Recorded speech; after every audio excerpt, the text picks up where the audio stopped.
Ê chuồn, số khăn, ina chết là sẽ khóc mấy, Thenzawl vengthar, thế dấu thế tiền này khai, ơi chuyện này là tục, rạp tháp này, rạp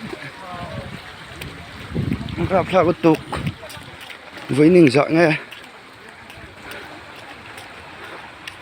Tuesday May ni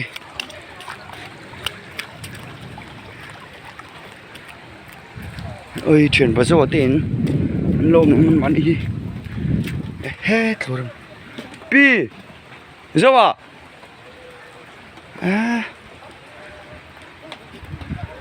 rạp khắc về và mìm bom bộ anh thằng cái tiền chúng tôi là phát nị so vắt tu ruồi em vậy cả rắn suy chặt nó sâu tục anh tiếng anh ôm hồi phát alo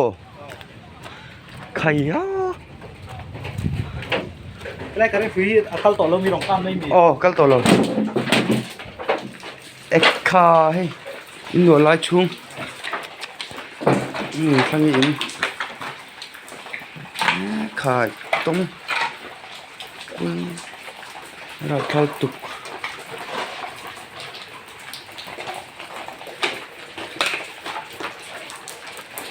cổ phết cả lò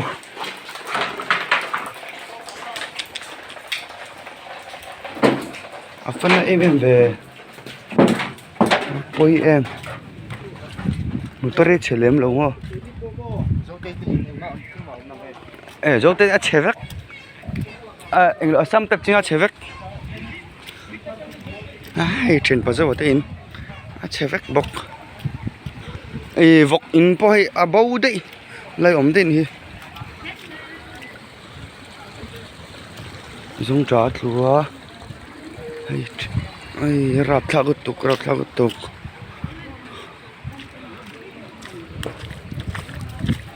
em nói khi lại in hi hè cái vét khi in hi hè cái vét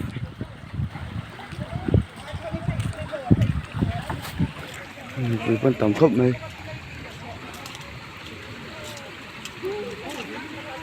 rạp thạc tục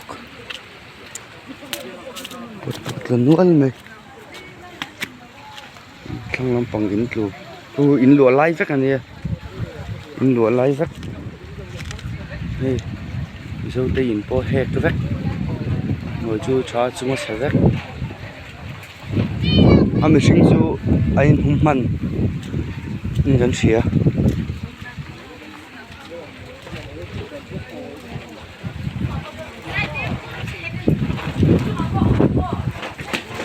không ai làm chết à anh đến phần chơi lo anh đến phần chơi lo khai vắt gì lo về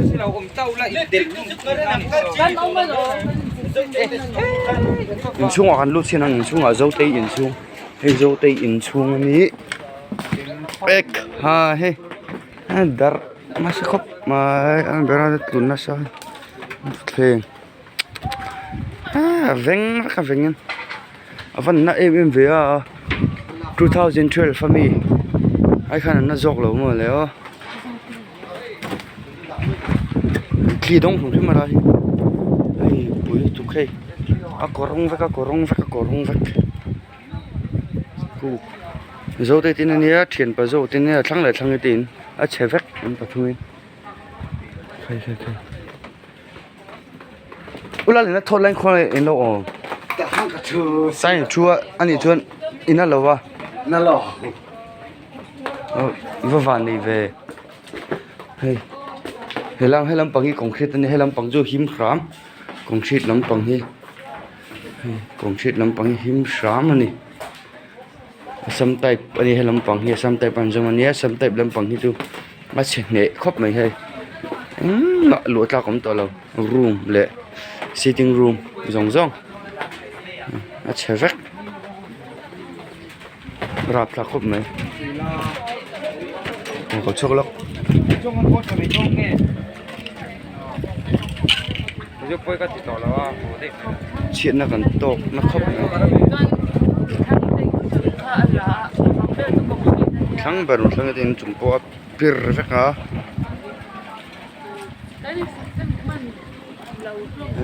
dâu tên rất chén nhẹ ta cái này mà hiện là ổ về đấy là nung lắm bằng cổ rong vắt vắt cái bọn boy cổ ya rập thạc cái này tóc mấy này